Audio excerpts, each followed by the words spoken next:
I've seen videos of him working out shirtless, stories of his financial success, rapping Eminem at a state fair. What is the difference between managing Vivek Ramaswamy's campaign and managing Jake Paul or Dave Portnoy or something like that? It's probably actually pretty similar, and those are folks that we take inspiration from.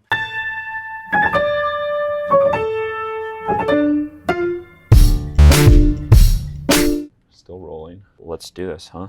Okay, so if you've been paying attention, you have definitely noticed that this year's presidential candidates are acting like a bunch of Instagram influencers. But before you go and say, wow, didn't think America could get any dumber, just hang around because there may be some genius underneath this. The question facing candidates in 2024 is, will the influencer playbook work in politics? If I subscribe to your newsletter, listen to your podcast, watch your reels, and buy your merch, will I be more likely to vote for you at the ballot box? So I think we need to bring two ideas together. The first is that in campaigns, our opponents aren't necessarily the other party. It's all the other things that someone could do with their time and attention. Not only are we competing Republicans against Democrats, we're competing against all the other things that someone could do with their time. Watch TikTok, watch YouTube, listen to podcasts, read books, play games, watch Netflix. And you'll notice that several of those options don't allow political advertising. That's Eric Wilson. He's one of the consultants that Republicans call when they want to try something new. He's also got a podcast about this that's pretty rad. Why is content marketing, influencer marketing hitting the presidential campaign? Is this like a real thing, or is this like an Olivia Rodrigo and mom jeans thing that we're going to forget about in the next presidential cycle? I think it's here to stay in some form or fashion, but the reality is our media landscape is so fragmented right now that the only way that you're going to be able to reach people is by creating your own audience and consistently communicating with them. So here's the problem Eric's trying to fix. Recently, small dollar donations to campaigns have tanked. Some of our Politico colleagues recently wrote about how President Joe Biden is lagging past incumbents in grassroots fundraising by about half. And on Capitol Hill, small dollar donations to both parties are looking meager compared to the last two cycles.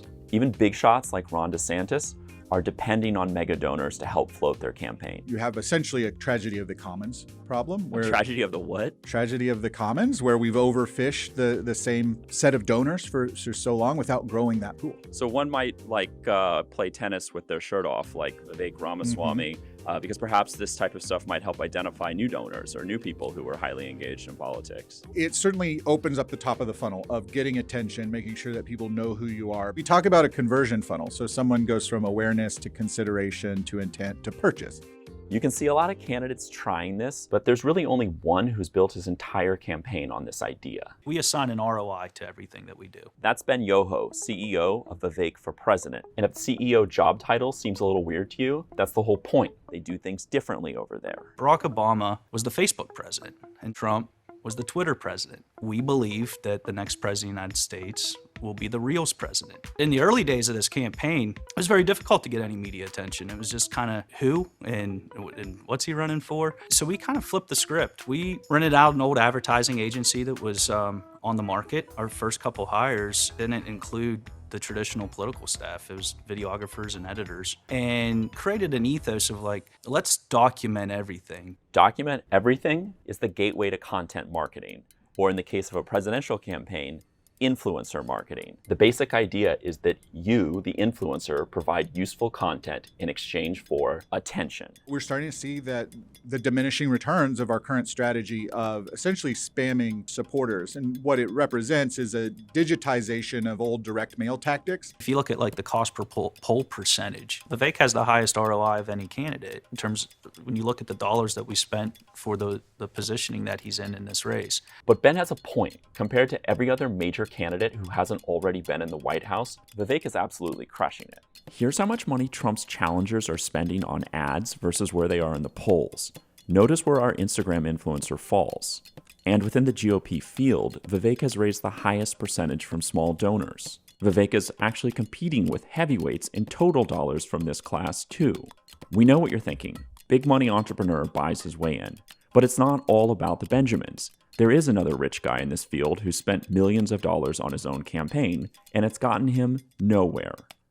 It seems to me that you guys almost had kind of an online grassroots strategy. There's almost a need to recruit people who can like memify your best moments and bring harmony to like the chaos of promoting a presidential candidate online. Am I giving you too much credit? Like, did this actually happen? Like, is this what you guys talk about when reporters aren't around? Yeah, you're over the target. We absolutely identify, recruit, train, and deploy our strongest supporters who have an interest in participating in online conversations. So we put a program together where our grassroots supporters pass a background check, they get a unique link, and they receive 10% of everything that they raise. Will your website make me an offer for like 20% off for merch? Like, are we fully in the game here? You won't get a discount on your first visit, but you can sign up to be part of our Slack army, the Kitchen Cabinet, which is our fundraising program, to volunteer, to attend an event.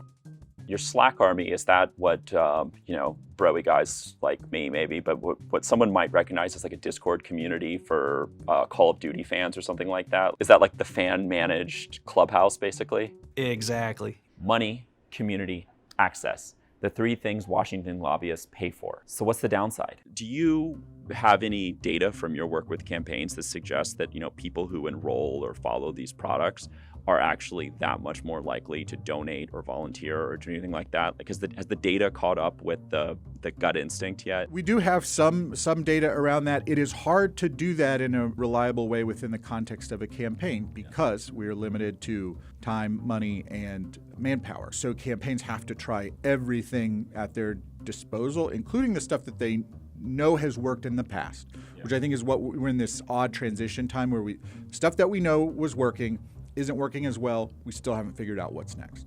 We're not talking about not doing the traditional things. We'll do that when others are kind of low on fuel. We're just going to be starting the engine.